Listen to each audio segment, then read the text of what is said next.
Hello, this is Dread from Apprentice's Corner. In today's video topic, it's going to be a video about my Void Warpath Void Knight. So, just a summarization of the build. Pretty much what we are doing is we are trying to fully benefit from Abyssal Echo's new mod, where it allows us to gain about 21% void penetration with melee attacks. Now, to gain full benefit from this penetration, we do need to deal all void damage. So, through multiple sources, mainly the skill tree, all the flat void in the bottom of Void Knight stuff. And you also get flat void on your weapon, and you also get flat void on your sigils. If you take that one node that converts it to void, you can actually get a lot of flat void, which will allow you to just run void. And you can completely ignore melee fizz and all the other types of damage.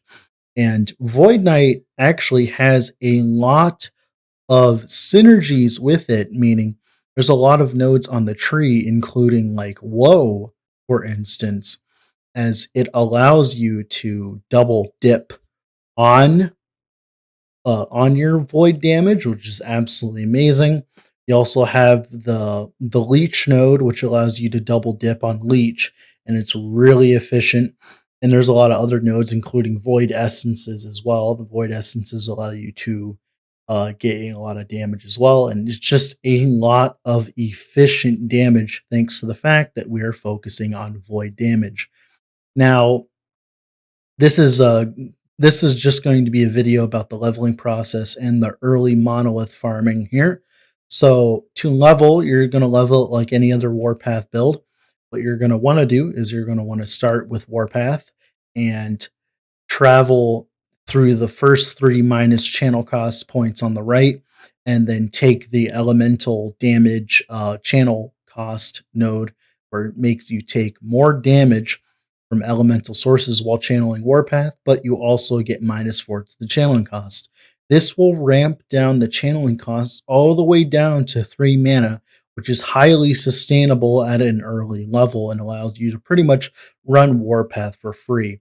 You do not very often need to stop and wait for your mana to regen, and since you regen is faster than your minus channel cost, it just takes you like 2 seconds to regen enough mana to channel for like 7 or 8 seconds, which is plenty enough to kill most mobs early. And then after that, what you're going to do is you're going to go into the lower left and grab the area, as the area is very strong. And then after that, you want to transition eventually, once you get, volatile reversal and stuff and you have mana sustain, you want to transition into the left nodes, the unchained nodes, the -6 nodes, as that will allow you to dump the elemental damage nodes, and then you can move to time rot, which is the time rot nodes, which is what I'm trying to use to scale most of our damage. Now, after that, then of course we have lunge. We have lunge here, which will allow you to maneuver yourself very well and get a lot of crit chance in the early game. So what you're going to want to do is you're going to want to go into the upper left and get the extra charge real quick. Then move into initiative, which will grant you 40% increased damage and 40% increased critical strike chance. And then grab all the crit nodes. After you grab all these, you can actually safely dump your Gambler's Fallacy, which you should have been running at this point, which you should probably grab from Artem from the Urza's Ledger quest. Now, this will allow you to crit and to maneuver around the map very quickly.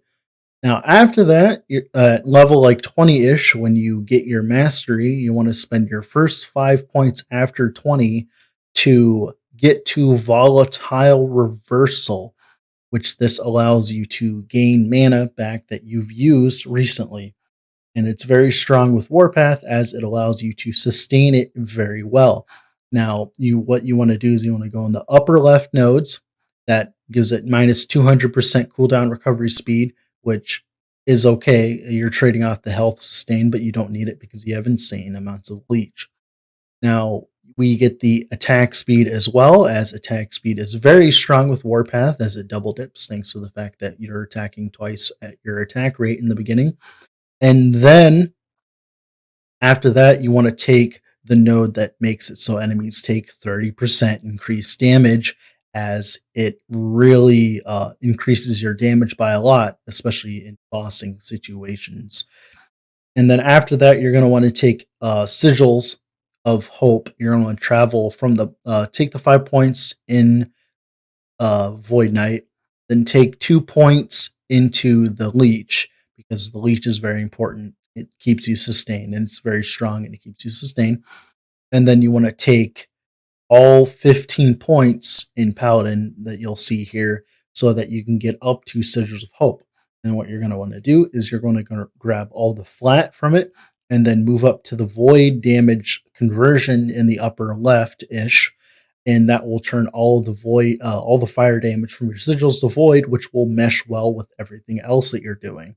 And at that point, you will probably be at Monolith, and I'll explain more of what to take then. Now, for gearing, it's very simple. There are two mods you want, or three mods. The first mod you want is movement speed. Obviously, you want 2 silver rings. As soon as you can, try to gamble 2 silver rings from Artem. Then, after the 2 silver rings, you want to gamble for refugee boots and try to get a movement speed roll. And obviously, improve them as you go, but you definitely want some movement speed. And then after that movement speed, you want to get as much flat on your weapon as possible. It doesn't matter what element, just get flat. Flat is very strong early on, as it is a more damage multiplier, and it's where all your damage is based off of.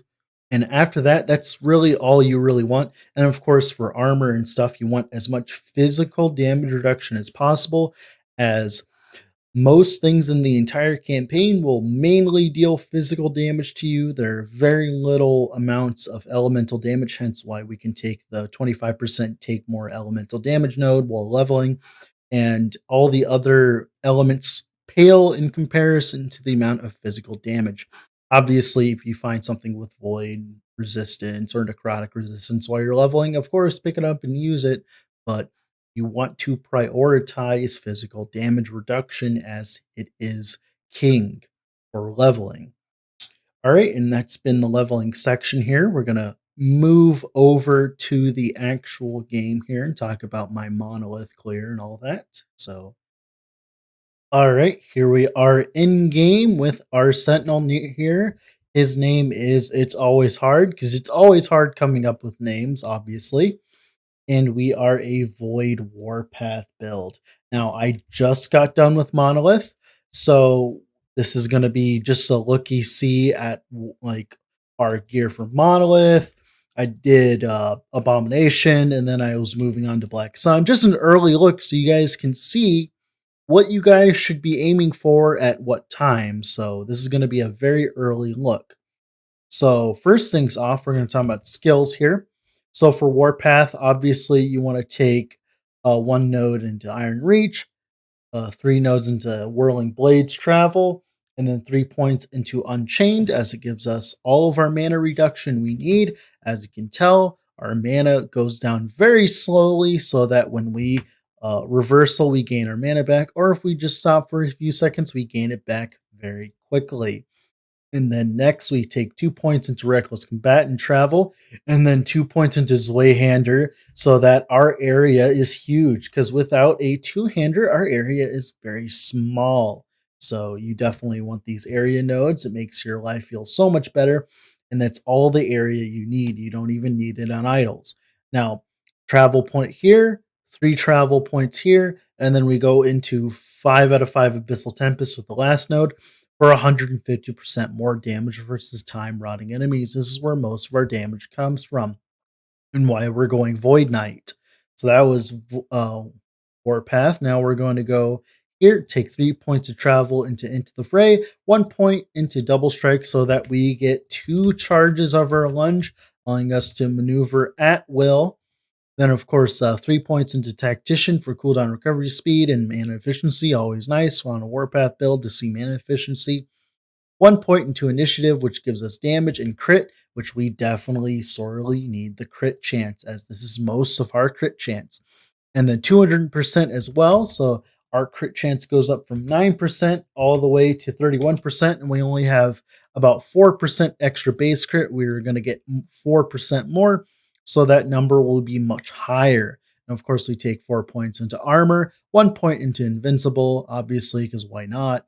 And then the rest of the points do not matter whatsoever.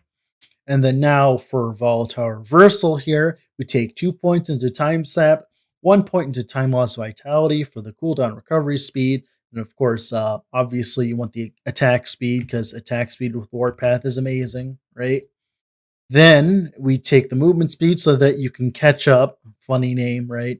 Catch up to where you were, because some of the times you'll be like over here and then you'll, you know, obviously, and it works really well while in Warpath mode as well. Of course, 1 point into Void Rift, 3 points into Dark Expanse travel, then 3 points into Harbinger of Dust for a 30% more damage multiplier, which is multiplicative with other multipliers.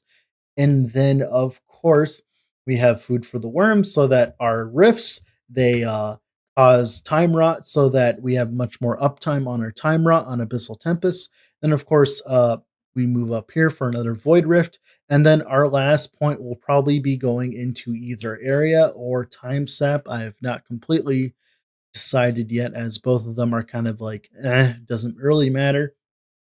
And then sigils, what we're doing is we're taking 5 points into powering sigils, so we get a lot of percentage damage. 3 points into decree of flame, then 1 point of sigil despair, which turns all the flat you gain, which is 7 per sigil, into void damage and gives us another 15% increased void damage per active sigil, making it 45% increased damage per active sigil overall. And this gives us 28 flat void damage as well. 5 points into armor. This is almost all of our armor in one node. 5 points into duration. You'll want to put 1 more point here, and then 1 point into maximum sigils, as we get 4 sigils instead of just 3, and it gives us a lot of flat to work with. And then after that, we take Echoes. Echoes is the whole reason we're making this build as a Void Knight, is because we take 1 point travel here, 3 points into here for Void penetration with melee attacks, then 1 point travel here into the Mental Echoes, 2 points into Reality Dirge so that the cooldown is low. More mana efficiency. The Void Res does not matter whatsoever. You do not want to rely on that Void Res, but you do want to rely on the mana efficiency. And of course, 1 point for more mana efficiency, 4 more points for more mana efficiency. Then the rest of the nodes are completely useless, so we put it into Temporal Blight so that we get reduced some cast attack and cast speed, and some duration as well. And of course, probably 1 point into effectiveness doesn't really matter in the end, but it's just there. And then that's been it for the skills. Let's talk about the passive tree real quick. This is going to be very quick. 8 points into Juggernaut for Void Res and Strength, which gives us percentage damage. 7 points travel into Vitality and Health Regen. Doesn't really matter too much. For the Health Regen, Vitality is nice because flat health is always good on VK because of all the leech.